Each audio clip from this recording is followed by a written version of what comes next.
जो उत्खनन का क्षेत्र है, संस्कृत कैसे इसमें आपकी सहायक सिद्ध हुई? देखिए, आप जो ना जब भी एक्सकेवेशन करेंगे, एक्सकेवेशन में करेंगे तो आपको तो बहुत सारी चीज़ें मिलेंगी। अच्छा, उसमें एक इम्पॉर्टेंट चीज़ें हैं मूर्तियाँ।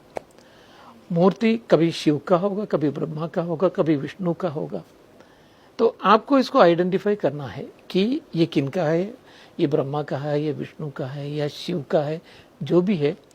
तो अगर शिव का है, शिव का तो खैर तो जटा मुकुट होगा, उनका तो खैर बहुत भारी जो ना हेयर है, और उसी तरीके से उनका चर्म वस्त्र होगा।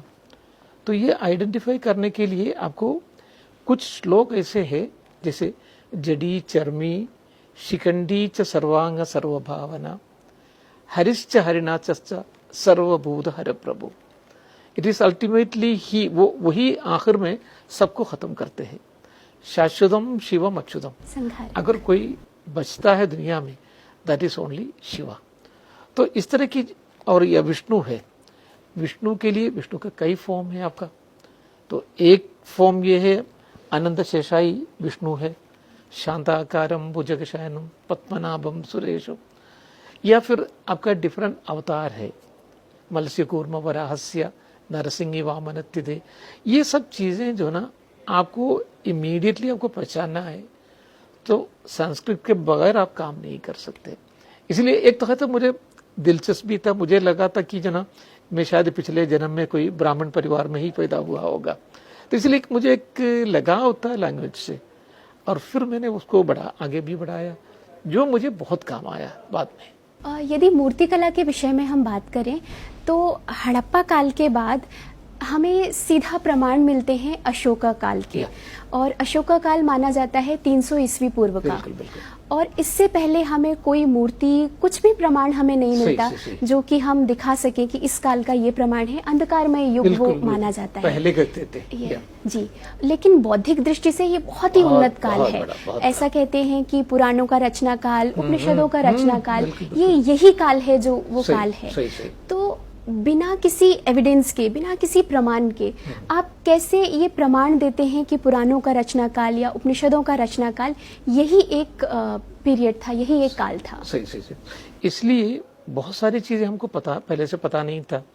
इसके बाद जो फिर जो एक्सकवेशन शुरू किया जी, कई जगह पे, जैसे हस्तिनापुर है। हस्तिनापुर जो वैदिक काल में जो एक बहुत बड़ा राजधानी थे। उसके बाद महाभारत में कई जगह के तस्करा दिया है, रेफरेंसेस दिया है। तो उसमें लड़ाई अवॉइड करना चाहता था, तो उसमें पांडवों ने कहा कि हमें तो 5 जगह दे दीजिए। तो अच्छा। उसमें से एक है आपका इंद्रप्रस्थ, दूसरा है तिलपत, बागपत, सोनीपत, इस तरह की 5 जगह है। तो एक तो पहले हस्तिनापुर में एक्सकवेशन किया प्रोफेसर बीवी लाल साहब, जो इंडिया का माने हुए बहुत नामी के रामी आर्कियोलॉजिस्ट है। उन्होंने जब एक्सकवेशन किया तो उनको कुछ ऐसी चीजें मिली, ऐसी प्रमाण मिला, ऐसी पोट्री मिला जो 3rd सेंचुरी BC जो आपने कहा उसके पहले जा रहे हैं। तो उसके पहले जाने का मतलब है ये NBP कहते हैं, नॉर्थर्न ब्लैक पॉलिश्ड वेयर कहते हैं।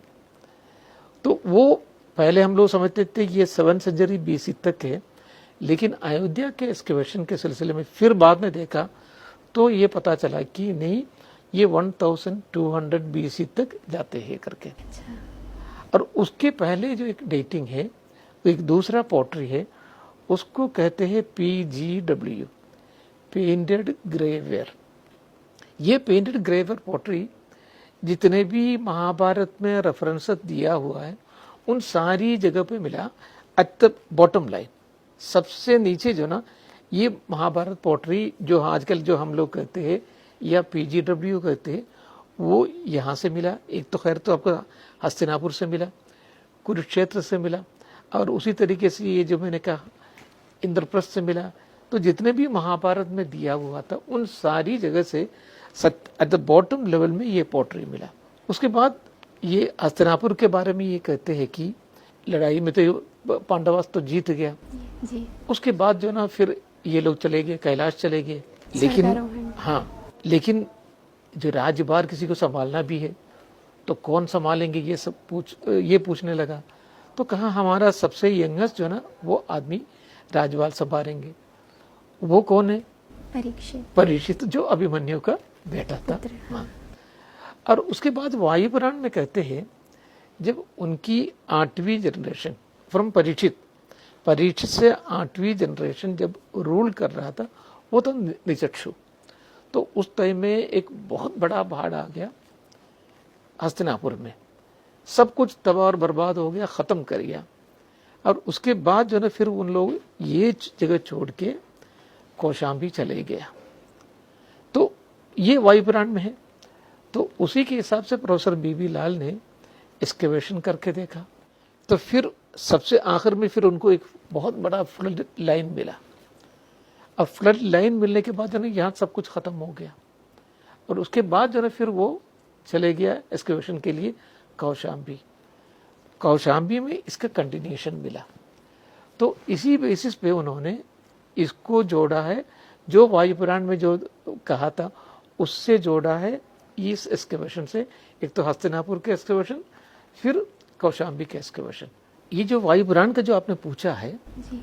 वो कोटेशन, ये तो बहुत ही इंटरेस्टिंग कोटेशन है। वो कोटेशन ये है, गंगे अपहृदय नगरम नागस्वाहे त्युक्तार निजक्षुर नगरम कौशाम्बेयम सनिवत्सायदे। गंगे अपहृदय, Ganga had stolen the whole city, Nagaram Nagaraswahe, त्युक्तार निजक्षु देन अबैंडन्ड, उन्होंने बिल्कुल त्युक्त किया है। नगरम कौशाम्बेयम सनिवत्सायदे, then he went and occupied the land of Kaushambi. So that reference had given a very particular, this one clue to Professor B.B. Lal. So it was on the basis of this, one thing he had excavated and he exposed that flood line also. उसके बाद फिर वो कौशाम्बी में जाके वहाँ इसका cultural continuity मिली। तो इसी तरीके से जो ना आपको संस्कृत जो ना बहुत सारी चीज़ें पुराने और जो ना जो वेद, बहुत सारी चीज़ें वेद से भी आपको जो इसी तरीके से कोरिलेट कर पाएंगे। तो उसी तरीके से उन्होंने कोरिलेट किया। तो इस तरह भी संस्कृत आपको जो ना बहुत मदद करते हैं। C14 डेटिंग सारे लोगों को पता है, डेंड्रोक्रोनोलॉजी एक दूसरा है, तो थर्मोल्यूमिनेसेंस एक तीसरा डेटिंग है, वो बहुत ही एक्यूरेट डेटिंग थर्मोल्यूमिनेसेंस। तो एक तो खैर तो पुराण का मदद लेते हैं, उसको फिर साइंटिफिक बेसिस पे भी जो ना करते हैं। मंदिर और संस्कृत से हमारी भारतीय संस्कृति किस तरह से उभर के आती है? मंदिर में मैंने बहुत मोर देन, मेरे ख्याल में शायद मोर देन 100 मंदिर जो ना मैंने बिल्कुल एकदम तबाह और बर्बाद हो गए थे, जैसे बटेश्वर में है, खत्म हो गया था पूरा बिकॉज ऑफ एन अर्थक्वेक। उसको पूरे की पूरा अभी तक 80 मंदिर मैंने खड़ा कर दिया है, वहाँ सिर्फ बटेश्वर में ही। बाकी इंडिया का कई जगह पे जो है इसी तरीके से मंदिर कई जगह पे, एक तो भोजपुर में एक बहुत बड़ा मंदिर है जिसमें सबसे बड़ा शिवलिंग है जो 27 फीट उसका हाइट है। पिछले 1000 साल से जो ना शिव के ऊपर जो ना पानी पड़ता था, बारिश की पानी, क्योंकि ये बनाया था राजा भोज ने। अच्छा। वो बहुत बड़ा इंजीनियर थे, बहुत बड़ा आदमी था, लेकिन कहीं उनकी कैलकुलेशन में, जो वेद का कैलकुलेशन में कहीं पर भी थोड़ा सा इधर उधर हो गया, और जब आखिरी जो स्टोन रख रहा था, सो वो that could not bear the entire weight, वो एकदम शिवलिंग के ऊपर गिरा। शिवलिंग को थोड़ा सा क्षतिभंग भी हुआ। तो क्षतिभंग होते हैं तो फिर अक्सर जो ना वर्शिप के लिए यूज नहीं करते। लेकिन इतना बड़ा शिवलिंग तो कोई बना भी नहीं सकते, तो फिर लोगों ने वर्शिप शुरू किया, लेकिन पानी इसी के ऊपर पड़ता था। तो मैंने 2005, 2006-07 में उसको बिल्कुल एकदम ठीक ठाक कर दिया, और बहुत बड़ा, बहुत अच्छा एक गार्डन भी चारों तरफ बनाया, इसके चारों तरफ बनाया। तो आजकल तो बहुत ज़्यादा, बहुत अच्छा लगता है, बहुत हज़ारों श्रद्धालु वहाँ जाते भी है। तो इन सब चीज़ें, अगर आपको कौन सी पार्ट कहाँ है, मंदिर जो ना बिल्कुल बिखर गया, ख़त्म हो गया, तो आपको जो ना ये पता नहीं लगेगा कौन सी पार्ट कहाँ से है। तो इसके लिए आपको संस्कृत की ज़रूरत फिर पड़ेगा, क्योंकि अगर आप ये मंदिर है उसको नीचे का जो पोर्शन है उसको कहेंगे वेदी बंदा। वेदी बंदा और कुछ भी नहीं है, आपका पैर है। जो कंसेप्ट है मंदिर का वो है इंसान, जो आप है वही है, जो प्रतिष्ठा है वो आत्मा है। तो it is a connection between, दोनों के कनेक्शन है, आत्मा और परमात्मा का कनेक्शन है। तो वेदी बंदा मीन्स जो आपके जो बिल्कुल एकदम पैर। उसके बाद जंगा कहते हैं, वो तो आपके ये पोर्शन, फिर आपको शिखरा कहते हैं, फिर ऊपर का। तो this is the same concept. अब ये एक एक चीज पता करने के लिए वेदी बंधा अगर है तो उसमें 3 पोर्शन रहेगा, एक तो होगा खुरा, कुंभा, कलशा। तो इसी तरीके से एक एक पार्ट अगर आपको जानना है, again you have to go to Sanskrit text. तो उस जमाने में टेक्स्ट थे, मानसारा थे, माया मदद था, और सम्रांगण सूत्रधार एक बहुत बड़ा था, तंत्र समुच्चय था। तो ये सब चीजें आपको पता लगना है, और कहीं पढ़ा हुआ है उसको समझना है, ये कहाँ पड़ेगा। तो इन सब चीज़ों के लिए आपको संस्कृत की फिर ज़रूरत पड़ेगा, और उसी हिसाब से फिर हम लोग जो ना दोबारा रिकंस्ट्रक्ट करते हैं। तो एक एक मंदिर जो ना बिल्कुल खड़े होते जा रहे, खड़े होते जा रहे, खड़े होते जा रहे। ये सब जो ना संस्कृत की मदद की वजह से हुआ, वरना नहीं हो पाता था। जी, वार्तावली में हमारे कार्यक्रम में बात करने के लिए